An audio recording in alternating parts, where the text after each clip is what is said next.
Anda boleh menjawab dan memberi maklum balas. Okey, hai. Assalamualaikum. Selamat pagi semua. Saya doakan semoga sihat sejahtera hendaknya. Okey, masih tak ada seorang pun yang on lagi videonya sebab ini pembelajaran maya. So you should show your face. Alright, awak kena tunjuk diri anda untuk lebih tahu sama ada anda memang berada di sini ataupun tidak. Okey, mikrofon tak perlu on tapi kalau boleh tunjukkan muka. Alright, ini adalah untuk sebagai pengesahan anda memang berada. Okay, bukan sekadar login, tunjukkan. Okay, kalau kita perhatikan sekolah-sekolah lain, pelajar-pelajarnya semua tunjuk muka. Saya tak tahu kenapa pelajar ni tiba-tiba malu nak tunjuk muka. Bagi saya. Alright, sepatutnya anda tunjuk muka anda, onkan kamera. Saya tak kisah awak dah mandi ke tidak. Itu terpulang pada anda. Namun, tunjukkan muka saya lebih tahu yang memang anda ada di hadapan saya. Okay. Alright. Saya baru saja, baru kelas 3 and 6 yang saya post yang telah menghantar tugasan. Yang lain yang belum, saya tolong hantar tugasan dengan keadaan segera. Dan untuk kelas lain sekejap lagi saya baru maklumkan, right? Sebab saya baru selesaikan satu persatu tugasan tadi. Okay, so untuk hari ini, entiti itu sangat mudah. Saya tak pasti kenapa ya masih ada lagi pelajar yang tidak menghantarnya. Okey, sebab saya belum semak, saya baru post siapa yang dah hantar right. Okey, saya tak ada kata yang sama ada jawapan anda betul atau tidak. Okey, yang itu nanti saya akan bagi feedback teruslah kalau jawapan anda salah melalui GC nanti. Okey. Alright, siapa yang tak hantar, saya tak kira jugalah. Mungkin sebab saya tak tahu. It's not fair. Right, you hantar kosong. So, tak bermaksud awak hantar kosong tu saya terima. No. Okay. Right, so saya akan maklumkan dari masa ke semasa nanti. Okay, so hari ni kita akan pergi kepada kekunci primer dan kekunci asing. Okay, apa itu kekunci primer dan apa itu kekunci asing? Okay. Alright, reset dah keluar dah. Tiba-tiba reset left lah. Okay, so kekunci primer dan kekunci asing ini sangat penting apabila kita membina pangkalan data. Alright, ia adalah untuk apabila kita nak membuat hubung kait di antara satu jadual dengan satu jadual yang lain. Okay, so kita perlu kenal pasti dan perlu tahu dahulu sebelum membuat hubung kait, relationship dengan satu data. Kita perlu tahu apa itu kekunci primer dan apa itu kekunci asing. Okay, so saya teruskan. Okay, saya teruskan dahulu apa itu kekunci primer. Okay, kekunci primer. Okay, ingat balik attribute tau. Apa itu attribute? Ingat balik. Okay, kekunci primer adalah merupakan attribute yang mempunyai nilai unik. Mestilah mempunyai nilai unik dan untuk kekunci primer tidak boleh mengandungi data yang berulang, sama atau ditinggalkan kosong. Okay, so nampak so saya polkan di sini. Okay, so bahagian mana yang you rasa penting you boleh polkan. Okay, mengapa tidak boleh mempunyai data yang berulang atau sama ni? Nanti saya tunjukkan dalam raja ataupun contoh pada slide seterusnya. Okey, manakala kekunci primer juga adalah untuk mengenal pasti rekod di dalam jadual dan biasanya setiap entiti mempunyai sekurang-kurangnya satu kekunci primer. Ingat balik tak entiti tu apa? Entiti tu kan yang main. Okey, misalnya persekitaran sekolah. Apa entiti yang berada di sekolah kalau orang? Pelajar, guru, itu entitinya. So setiap entiti, contohnya pelajar. Okay, di bawah entiti pelajar ada atribut-atributnya, betul? Macam hari itulah yang kita bincang. Ingat balik tak? Apa antara atribut pelajar yang unik data-data tu? Nama pelajar, nombor kad pengenalan pelajar. Dan saya ada nyatakan, okay, setiap tu mesti ada ID pelajar. Nampak? Setiap ni, so awak kena tentukan antara atribut ini yang mana yang mempunyai nilai unik untuk diklasifikasikan atau memilih sebagai kekunci primer. Okey. Kan? Sebab tu data tersebut tak boleh ulang. Kita akan tengok nantilah. Okey. Manakala untuk kekunci asing pula, okey, kekunci asing adalah atribut dalam satu jadual hubungan dan atribut yang merupakan kekunci primer bagi satu jadual hubungan yang lain dan ia mengaitkan dua atau lebih entiti yang mempunyai hubungan. Biasanya kalau kekunci asing ni dia kaitkan jadual satu dengan jadual dua. Okey, manakala kekunci primer, setiap jadual mesti ada kekunci primer. Nampak? Ingat saya ulang balik Setiap jadual bagi entiti mesti mempunyai kekunci primer. Manakala kekunci asing ni, kita perlu tahu apa hubung kait jadual satu dengan jadual dua untuk menentukan sebagai kekunci asing ini. Sebab tu nama dia mengaitkan dua ataupun lebih entiti. Kalau ada 3 jadual, bagaimana nak kaitkan ketiga-tiga jadual tu? Awak kena kenal pastilah yang mana satu atribut yang boleh dikaitkan sebagai kekunci asing. Biasanya kita akan lihat macam mana tau. Okay, untuk menentukan kekunci asing ni, kita akan lihat apa data yang berulang daripada satu jadual ke jadual yang kedua dan jadual ketiga. Awak tengok apa data yang berulang, itu biasanya kita gunakan sebagai, kita akan isytiharkan sebagai kekunci asing. Okey. Kekunci asing juga mengaitkan rekod-rekod dari dua atau lebih daripada jadual yang mempunyai hubungan. Macam saya nyatakan tadi lah. Sekejap ya.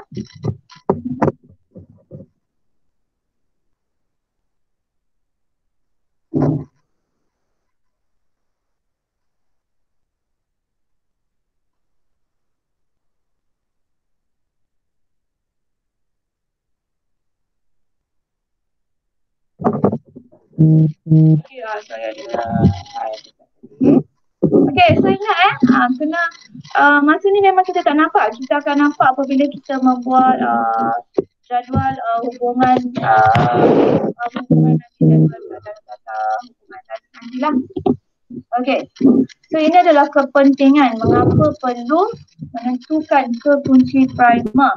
Okey, untuk pelihara integriti data, jimat ruang storage komputer, elak perpindahan rekod lama dan baru, beri nilai unik untuk simpanan data. Okay. Okay, alright. So ini adalah contoh apabila kita membuat sistem pangkalan data nanti. Ini adalah contoh menggunakan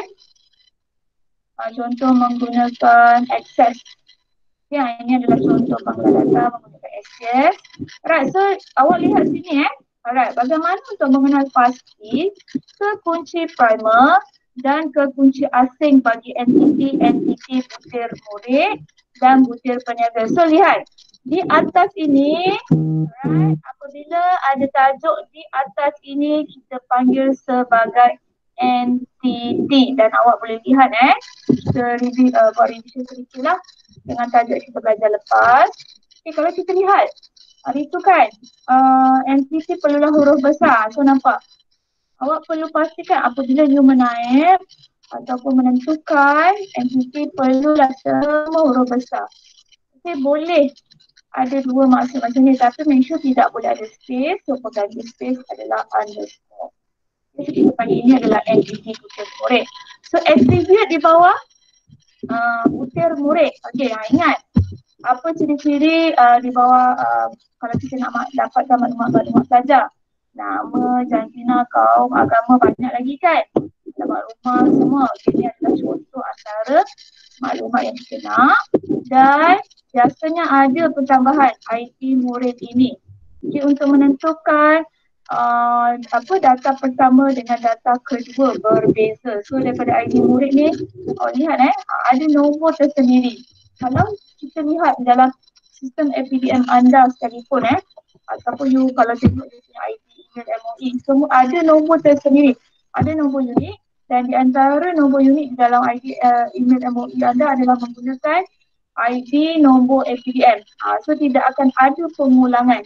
Sebab tu ID APDM bagi setiap pelajar dan ID APDM bagi guru Sangat unik, hanya khas untuk guru tersebut. Tidak ada orang lain yang boleh menggunakan ID anda. Okey, so ada ID tersendiri yang biasanya memang ada sistem yang membinanya lah. Alright, bukan kita yang saja buat. Tak boleh sama.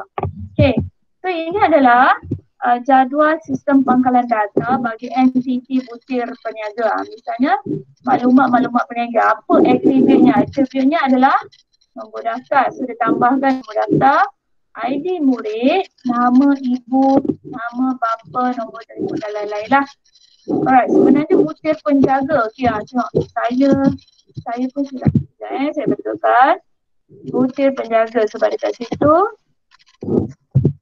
Jadual tersebut adalah butir penjaga. So, this one bukanlah peniaga, penjaga. Right. Saya pelik kenapa butir penjaga. Okay, so maklumat penjaga. Mestilah nama ayah, nombor telefon, ID murid. Ambil baliklah ID murid tadi kan. Dia follow yang ini. Okay. So daripada dua jadual ini, bagaimana kita mengenal pasti kekunci primer? Ingat kekunci primer, setiap entiti mesti lihat ini. Ingat setiap entiti perlu ada sekurang-kurangnya satu kekunci primer. Tak boleh kata kosong, tak ada. Cikgu jadual ini tidak ada kekunci primer. Okay. Dan lihat attribute-nya perlu nilai unik. Alright. So daripada first entity ini, kita lihat first entity ini. Lihat yang mana kita boleh nyatakan sebagai kekunci primer. Kalau kita lihat apa yang unik yang berkemungkinan tidak akan berulang. Okay. Kalau jantina kita boleh nampak kan dia akan ulang lelaki, perempuan. Nampak? Ada ulangan. Even kaum sekalipun ada ulangan. Melayu, Cina, India, Kristian, Sikh, semua nampak Alright, manakala agama pun sama. Alright, nama. Biasanya nama mestilah unik, betul? Sebenarnya nama tidaklah berapa unik kerana ada sesetengah tempat. Ada yang mempunyai nama yang hampir sama. Sebab itu nama ini kita tidak boleh nyatakan ataupun tidak boleh diklasifikasikan sebagai data yang unik, nilai yang unik. Sebab nama boleh terjadi berulang. Even kalau kita lihat nama perempuan saya ambil Ainul Mardiah sekalipun, banyak sangat nama Ainul Mardiah. Even nama, kalau kita lihat satu sekolah, you bayangkan kalau satu sekolah pergi senarai. Saya pernah lihat ada nama yang hampir sama. Bezanya huruf A ada satu, ada huruf A ada dua, macam tu. Alright. So yang paling unik yang kita boleh tentukan ataupun kita klasifikasikan sebagai kekunci primer adalah ID murid. Bagaimana panjang sekalipun ID murid seseorang, ID murid yang telah ditetapkan hanya untuk seseorang individu itu sahaja. So di sini untuk entiti butir murid ini, kekunci primernya adalah ID murid. So boleh faham tak? Kalau saya tak cakap kan awak tak faham. Alright, tak boleh dengar?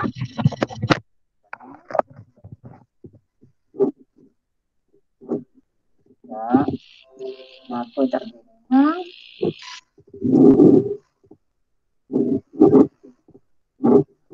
Okey, boleh dengar tak sekarang?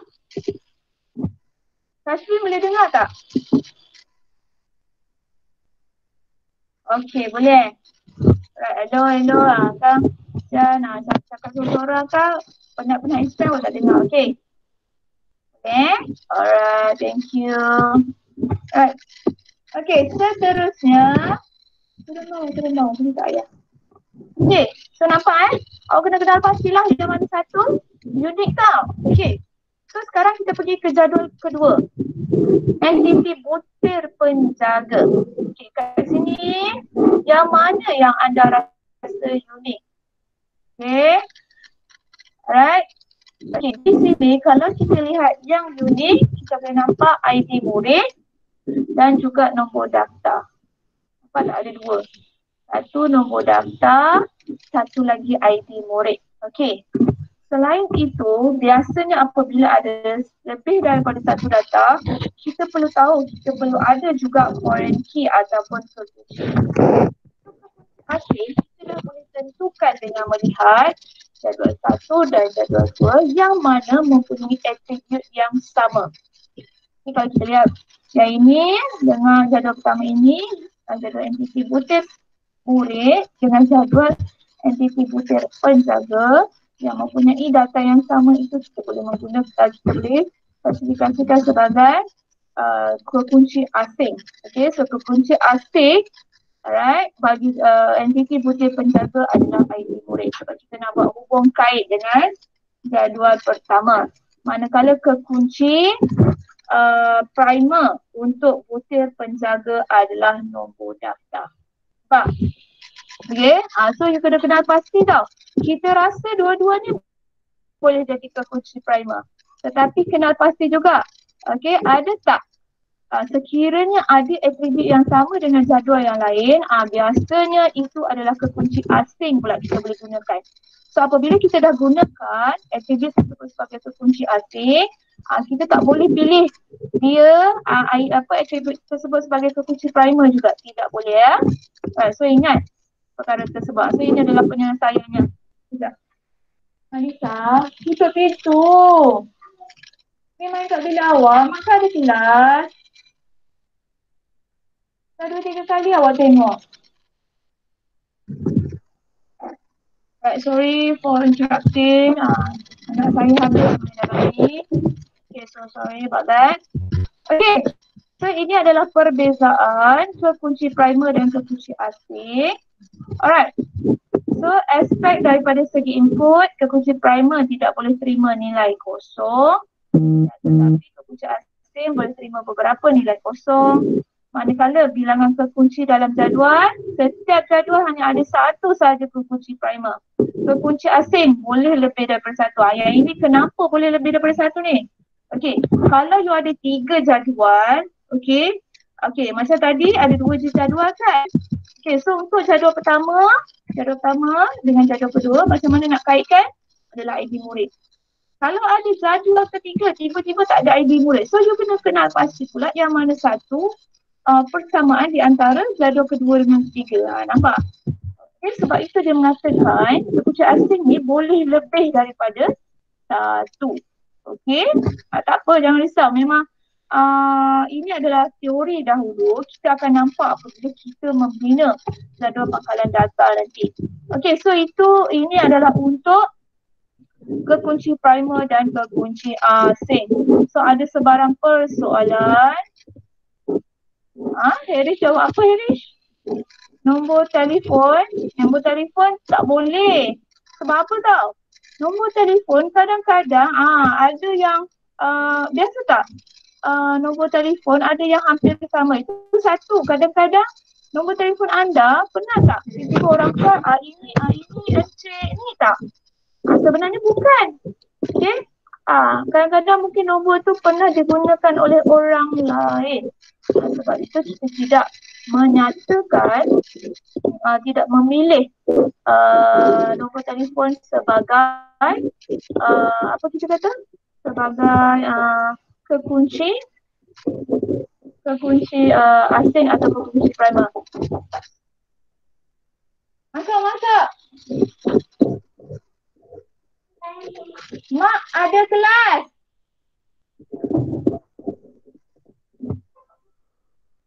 Dah dengar dah suara saya marah anak. Okay, sorry. Terganggu sekejap lah. Okay, inilah apabila work from home, awak akan dengar suara-suara. Okay.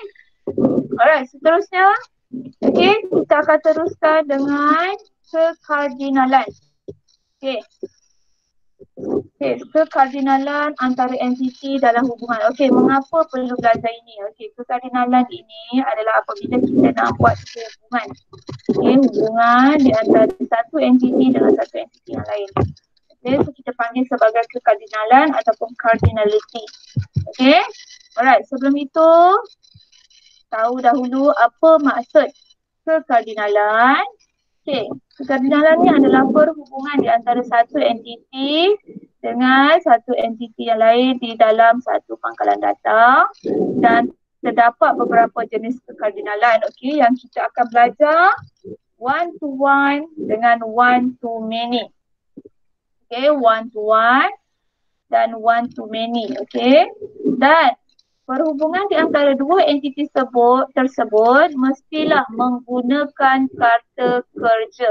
So kata kerja ni anda dah belajar di dalam bahasa Melayu. Okay, tak boleh guna bahasa Inggeris sebab kita belajar menggunakan bahasa Melayu. So kata kerja tersebut perlulah memilih ataupun perlu digunakan dalam bahasa Melayu, dan kita menggunakan gambar perhubungan entiti ataupun kita panggil entity relationship diagram ataupun ERD, dan hubungan tersebut kita lukis dengan simbol rhombus.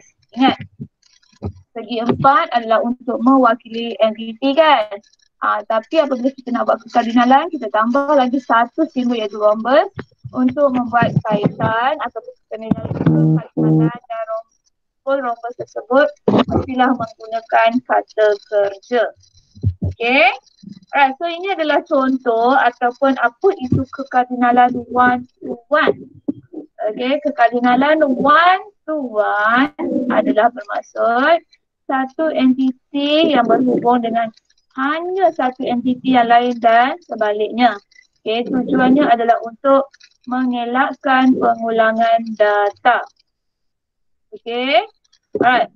So contoh, seorang pengetua akan menguruskan sebuah sekolah dan sebuah sekolah hanya mempunyai seorang pengetua. Betul tak?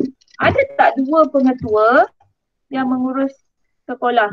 Okey, kalau even ada sekalipun, kita tak panggil orang tu sama, betul? Even okey, contoh sekolah kita.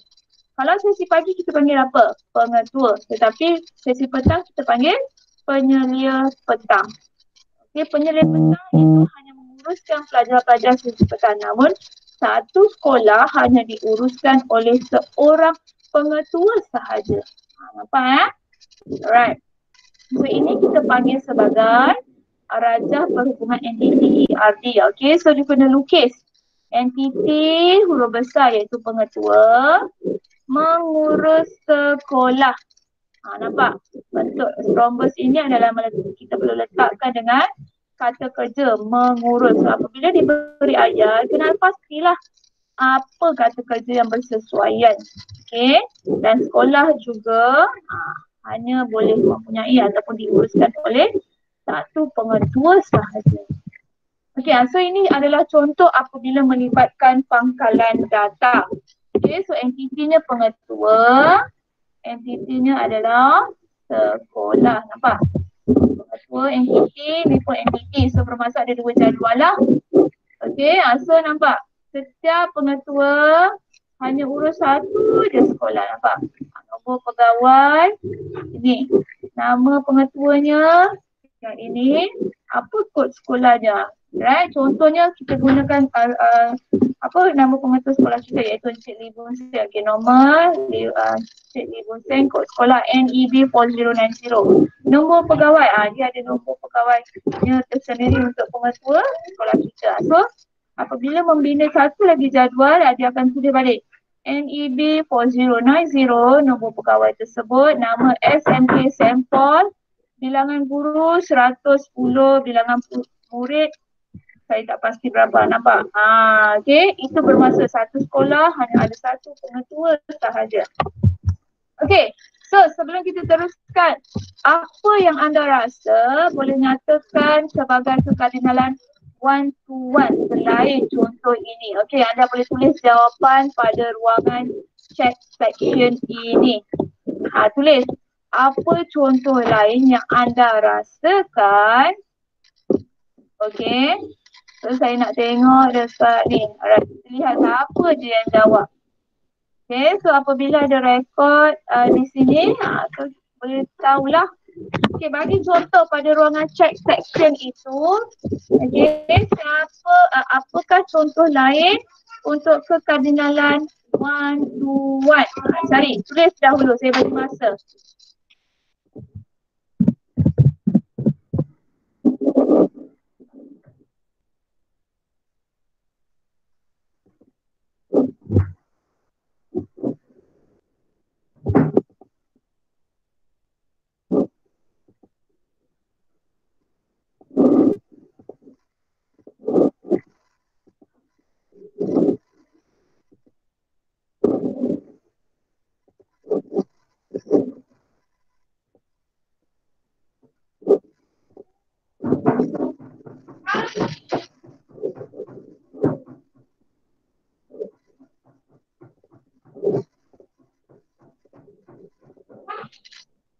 Sebuah kedai seorang pemilik.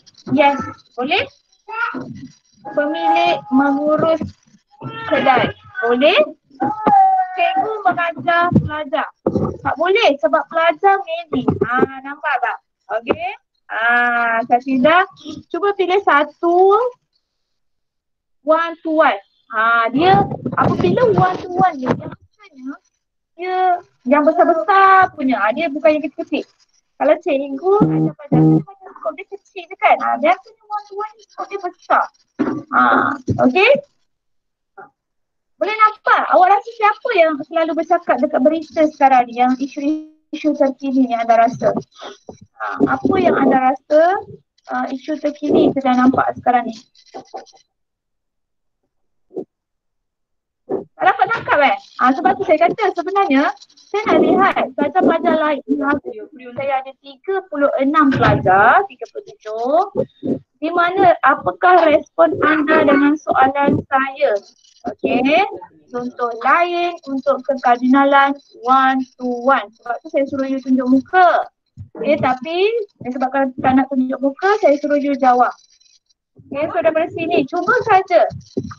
Okey, seorang warga negara mempunyai satu pasport. Okey, sebenarnya dia tak boleh juga diterima, tapi kita tak panggillah mempunyai satu pasport ni sebab kadang-kadang orang ni menggunakan pasport nama kita, macam tu. Boleh diterima sebenarnya kalau ikut logik. Tapi sekarang apabila kita boleh. Tidak sedikit. Boleh? Manusia memiliki apa asal ni manusia memiliki nama? Mestilah manusia memiliki nama. Ketua chef mengurus dapur restoran. Wow. Okey, boleh? Okey, good. Saya kata sebuah syarikat diuruskan oleh seorang pengurusi.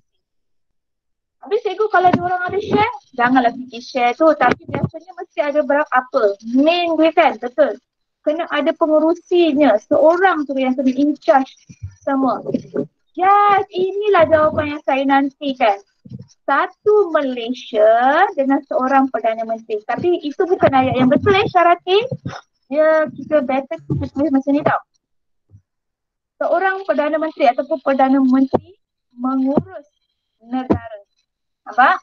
Perdana Menteri mengurus negara. Okay? Alright, so kita lihat jawapan yang lain. Doktor merawat pesakit. Tapi pesakit ramai tak? Morshin. Kalau yang Morshin punya jawapan ni adalah more kepada one to many. Sebab doktor rawat ramai pesakit. Okay, kalau kita lihat sekarang kan COVID-19 kan. Ramai pesakit dirawat. Okay, alright, sama jawapan sekarang bagus. Sebuah negara, seorang Perdana Menteri. Sebuah masjid, seorang. Okey, dia bukanlah seorang ustaz. Dia kita panggil macam pengurusan tu memang ada jawatan tertingginya, jawatan pengurusi tertingginya. Sebuah kereta, seorang pemandu. Wow, good cikgu. Betul lah kan? Sebuah kereta dipandu seorang pemandu. Tetapi apabila anda membuat pangkalan data, boleh sebenarnya tak? Apabila macam JPJ kan dia nak buat kan? Kalau contoh dia nak kutip data, kereta ni siapa punya? Mestilah namanya pemilik ini kan? Okey, tetapi apabila mempunyai rekod yang banyak, dia dah tak boleh guna dah sebab kadang-kadang satu nama mempunyai lebih kereta. Boleh. Nampak? Tapi kalau yang cikgu tulis tu memang sebuah kereta, apa kata kerjanya? Okey, seorang pemandu kereta memandu kereta. Itu betul lah. Pemandu kereta memandu kereta. So kena tahulah kata kerjanya. Sebuah kilang dan seorang pengurus kilang. Yes, good. Satu family seorang abang. Amboi. Itu dah macam mana nak cakap Satu family seorang abang. Mestilah satu family seorang abang kan. Tapi bagaimana pula? Saya rasa saya tak boleh jawapan ni sebab ada family yang mempunyai dia memang seorang abang tau. Tapi ada family yang macam banyak family tu. Contoh kita kata yang kahwin 4. Bapa dia kahwin 4. Macam mana tu? Tu satu family. Macam tu lah. Okay? Alright. Seorang doktor, macam saya katalah itu one to many. Jawapan washing. Seorang anak, seorang ibu. Kalau kita opposite kan, awak kena fikir macam ni tau. Apabila anda memberi jawapan, okey, adakah bila kita buat sebaliknya, kita oppositekan perkataan tersebut, okey, seorang anak, seorang ibu. Tapi adakah seorang ibu mempunyai seorang anak sahaja? Nampak? Awak kena bila kita pusing balik sama tak? Nampak So, seorang anak, seorang ibu tidak boleh diterima. Okey? Ketua kampung mengurus kampung, just good. Macam kat ini Nikiran ni sebenarnya jawapan tadi Nikiran seorang pengetua satu orang satu mulut dan satu mulut adalah satu. So kata kerjanya apa Satindra? Untuk satu orang satu mulut dan apabila kita membina jadual pengkalan data, apa atribut untuk satu mulut? Kita perlu fikir yang logik. Okay? Alright. So kita boleh juga. Okay. Apa yang kita nampak sebenarnya yang gambar sekarang, macam saya suka jawapan yang tadi lah. Satu Perdana Menteri menguruskan satu negara. Okay.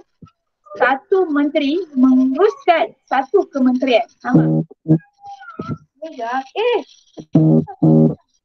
Okay. Alright. So nampak?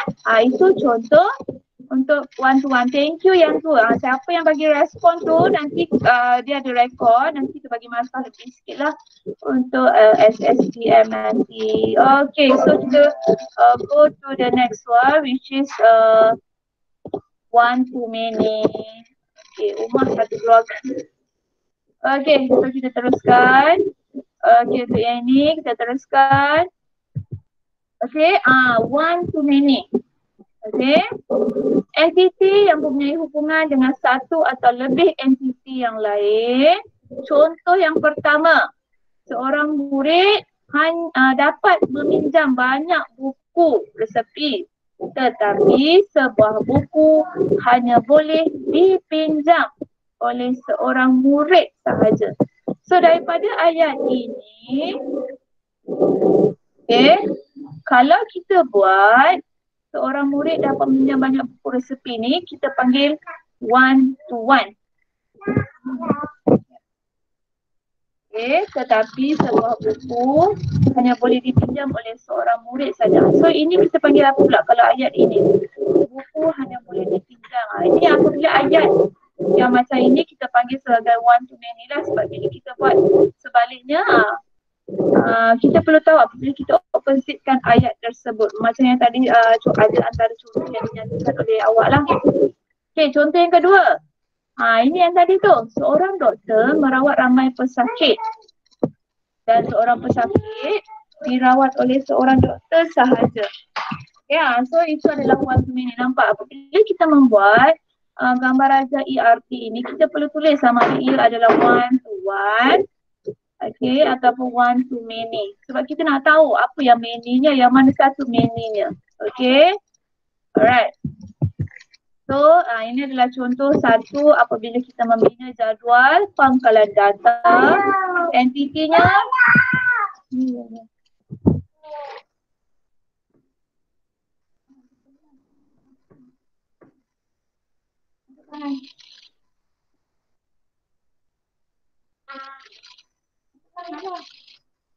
Satu je.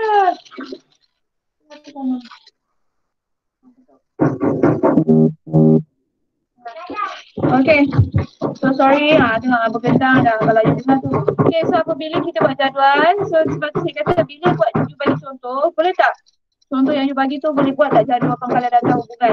So, okay, murid entiti, murid entiti buku. Okay, nampak? Okay. Murid nama-nama sekian meminjam buku apa? Tengok. Buku, dia buat. Okay, dia pinjam buku ni. Ada tak buku yang sama? Ada kan? Tapi setiap buku hanya boleh meminjam macam ni. Nur Atira. Kita lihat dahulu. PS 0, macam ni. PS 002. Adam Akil. Adam Akil pinjam buku teks sejarah dengan buku teks ekonomi tingkatan 2. Okey, buku teks sejarah dengan buku teks ekonomi tingkatan 4. Dia pinjam, nampak? ID murid. Saya tengok. Okey. Adam boleh pinjam lebih daripada satu buku. Tapi perasan tak, satu buku hanya boleh dipinjam oleh seorang pelajar saja. Sebab Adam dia dah ambil buku ni. Boleh tak Atira pinjam juga buku yang sama? Tak boleh. Okey, so nampak.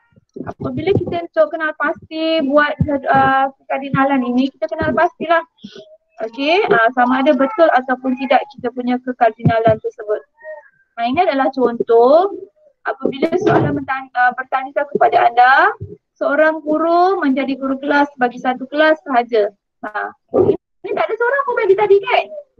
Guru mengurus satu kelas. Guru kelas boleh mengurus satu kelas sahaja. Mana ada guru kelas lebih daripada satu? Biasanya kalau lebih daripada satu tu dipanggil pembantu guru kelas. Okey. Manakala seorang murid boleh melaksanakan sampai sesuai secara sukai. Okey. Ya, kejaplah. Sakit. Mana?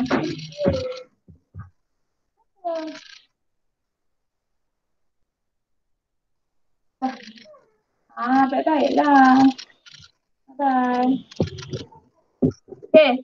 Seorang murid daftar lebih dari satu acara sukan. So apa yang awak rasa? One to one ke one to many? Dia dah bagi tahu dah lebih daripada satu acara sukan. Okay. So mestilah one to many. Murid mendaftar acara. Nampak? So kena kenal pasti daripada ayat yang diberi.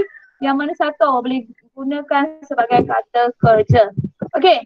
Selain itu, ada lagi satu. Tapi kita tak belajar, tapi sebagai knowledge kepada anda iaitu kekardinalan many to many.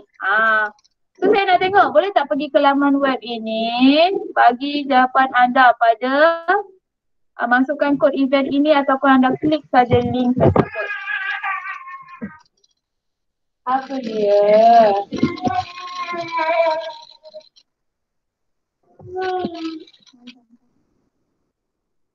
Apa? Itu. Baik, bye. Okay, cuba klik ni. Klik link ini. Ataupun you klik join event tu. Nak tengok jawapan anda.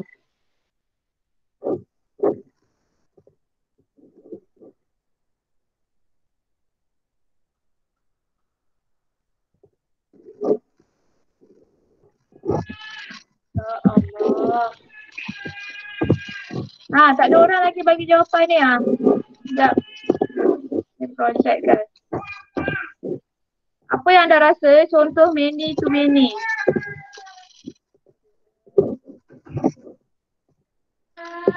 Bagi jawapan kat situ. Tak nak dekat chat section dah. Baguslah siapa yang bagi jawapan tadi. Perdana Menteri memimpin rakyat. Good. Tapi ni sekarang ni buat many to many. Cari many to many. Tulis jawapan pada paparan yang saya berikan itu. Cikgu, kenapa tak ada soalan? Tu, soalannya pada slide tadi tu. Okey. Soalannya, kejap saya masukkan soalan. Mula. Bagi contoh.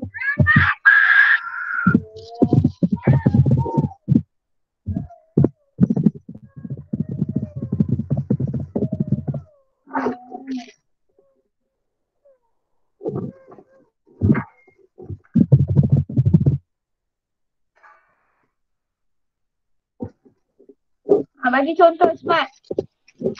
Lihat jawapan. Kabinet mengurus negara.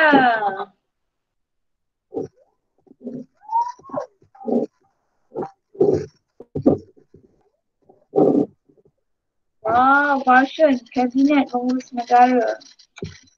Negara ada berapa version? Pihak polis mengawal rakyat negara.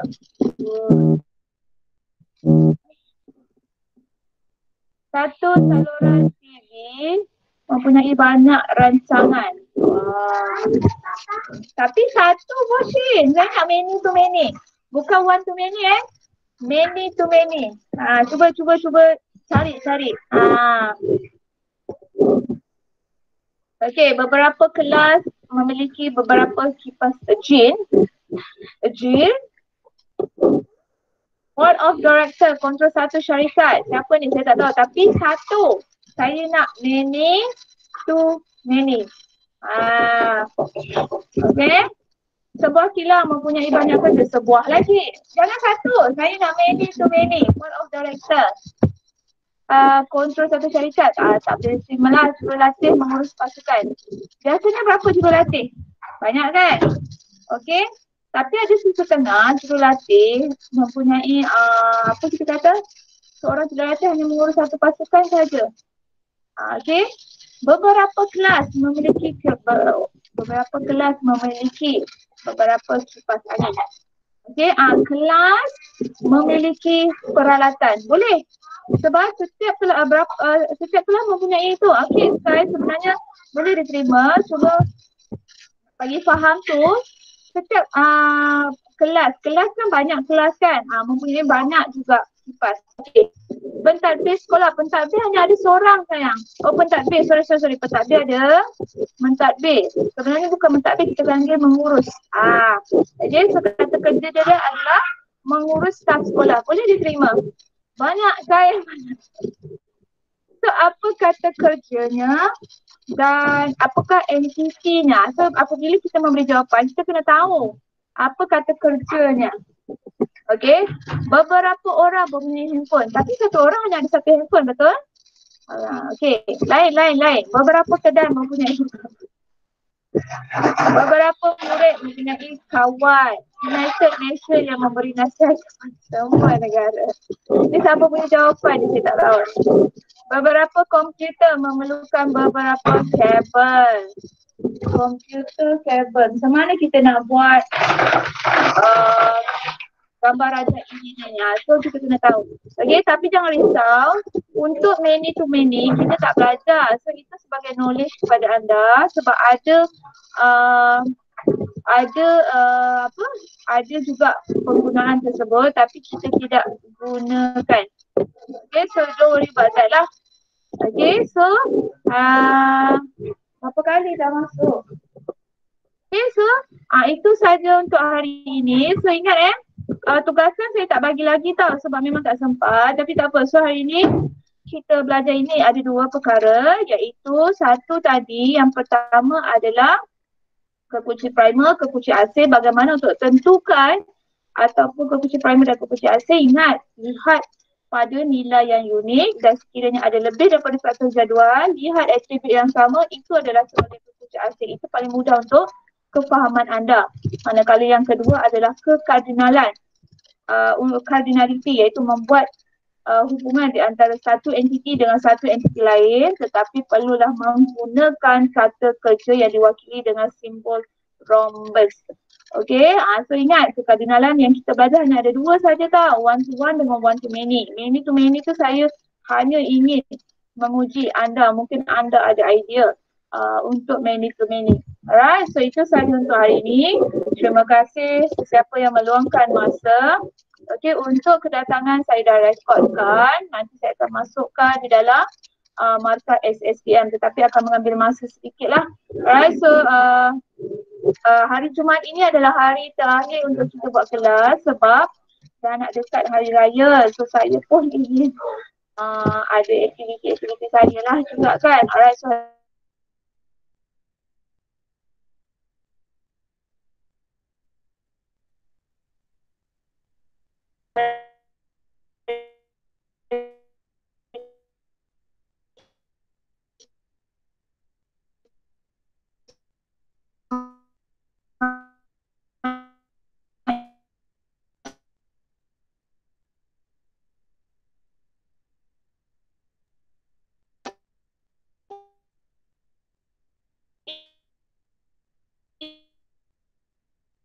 kita buat kelas sekian. Okey, terus